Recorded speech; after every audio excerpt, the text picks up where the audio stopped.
Assalamualaikum warahmatullahi wabarakatuh.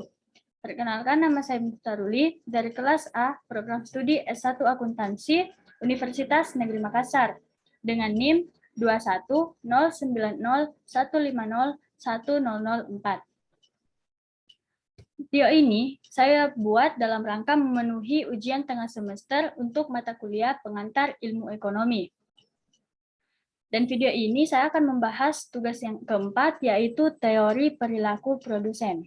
Langsung saja kita simak penjelasannya.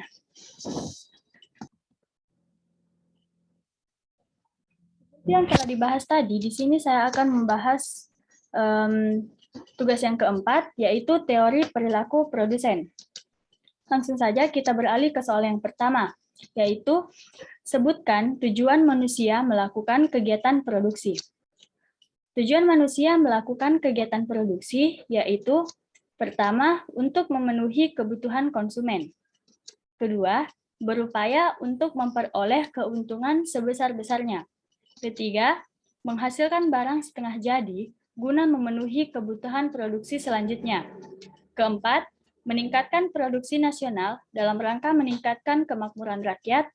Kelima, memacu tumbuhnya usaha produksi lain hingga dapat menyerang pengangguran. Keenam, meningkatkan pendapatan masyarakat atau pendapatan negara.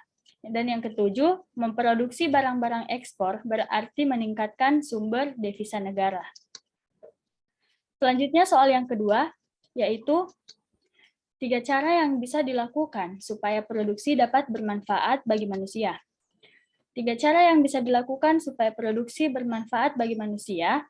Yang pertama yaitu selalu memerhatikan lingkungan sekitar atau lingkungan alam.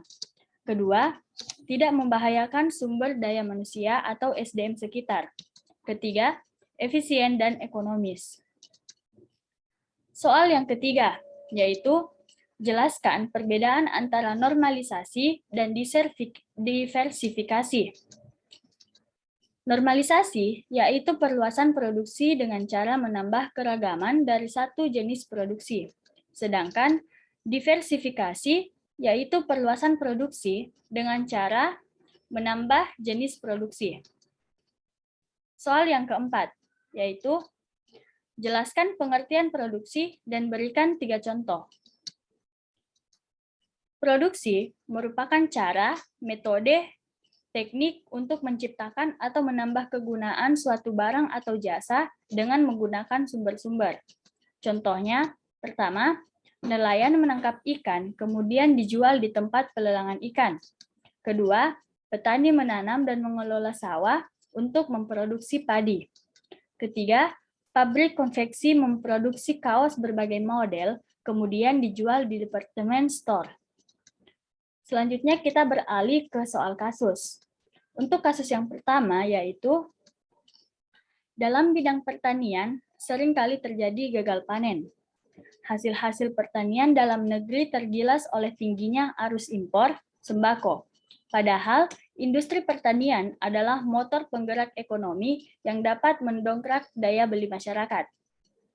Pertanian itu sektor yang sangat strategis. Ada sekitar 50% orang Indonesia yang menggantungkan hidupnya pada sektor pertanian. Yang kita lihat saat ini seperti komoditas kacang tanah, garam, jagung, dan sebagainya masih impor. Padahal jika kita dapat mengelola pertanian ini dengan baik, maka pertumbuhan ekonomi akan terdongkrak naik lebih cepat. Pertanyaannya, yang pertama, menurut kalian, sebutkan berbagai penyebab sering terjadinya gagal panen. Yang kedua, apa saja yang harus dilakukan pemerintah dan rakyat supaya tidak terjadi gagal panen. Yang ketiga, betulkah negara kita sanggup hidup tanpa mengimpor hasil pertanian? Kemukakan pendapatmu. Jawabannya yaitu bagian A, berbagai penyebab sering terjadinya gagal panen antara lain pertama, serangan hama dan penyakit serangan hama. Kedua, kekeringan hingga menghentikan suplai air bagi tanaman. Ketiga, faktor bencana alam. Keempat, cuaca ekstrim yang sering berubah-ubah. Kelima, salah memilih varietas benih. Dan yang keenam, kurangnya perawatan tanaman seperti pemberian pupuk serta obat tanaman lainnya, namun dengan dosis tertentu.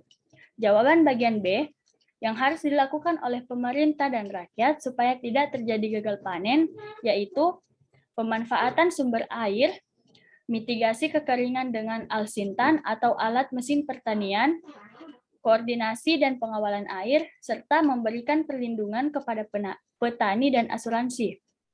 Jawaban bagian C, menurut saya, negara tidak sanggup tanpa mengimpor hasil pertanian, karena kita perlu melakukan kegiatan ekspor dan impor untuk melakukan kerjasama dengan negara lain. Selanjutnya kita beralih ke soal kasus yang kedua, yaitu peredaran gula. Peredaran gula ilegal semakin menjamur di Indonesia. Tentu saja siapa yang tidak tertarik bermain dengan si manis. Komoditas ini mendatangkan keuntungan sangat besar. Dengan bea masuk resmi saja, importir gula dapat meraup untung hingga Rp200 per kilogram. Belum lagi apabila didatangkan melalui cara ilegal. Pemain bisnis gula dapat untung hingga Rp700 per kilogram. Akhirnya sudah bisa ditebak. Negara ditaksir menanggung kerugian hingga triliunan rupiah setiap bulan. Tim Sigi SCTV mencoba menelisik lika-liku penyeludupan gula ke Indonesia. Baru-baru ini, pada saat di daerah lain di Indonesia kesulitan karena gula, langka di pasaran, penduduk Kalimantan Barat justru tenang-tenang saja. Hal ini bagaimana bisa begitu? Karena Kalimantan Barat ternyata dibanjiri oleh gula impor asal Malaysia dan Thailand. Penduduk di provinsi yang berbatasan langsung dengan Malaysia nyaris tidak dapat memperoleh pasokan gula pasir dari Pulau Jawa sebagai sentra penghasil gula nasional. Sumber.www.liputan6.com. Pertanyaannya yang pertama, mengapa orang tertarik untuk mendatangkan gula secara ilegal? Kedua, mengapa gula gampang diseludupkan ke Indonesia? Dan yang ketiga, menurut kalian, cara apa saja yang dapat dilakukan untuk mencegah terjadinya penyeludupan gula? Jawabannya yaitu A. Mengapa orang tertarik untuk mendatangkan gula secara ilegal? Karena gula yang didatangkan secara ilegal biasanya harganya lebih murah, sehingga produsen dapat memperoleh lebih banyak keuntungan. B. Gula gampang diseludupkan ke Indonesia karena kurangnya pengawasan yang ketat hingga gampang dan sering terjadi penyeludupan. Dan yang C, cara yang dapat dilakukan untuk mencegah terjadinya penyeludupan gula, yaitu dengan cara memperketat pengawasan di daerah perbatasan.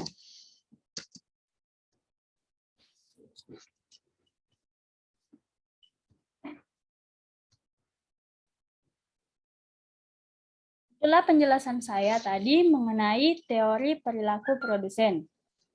Jika ada kesalahan kata, kesalahan jawaban, serta kesalahan pengucapan, mohon dimaafkan. Wabillahi taufik wal hidayah. Wassalamualaikum warahmatullahi wabarakatuh.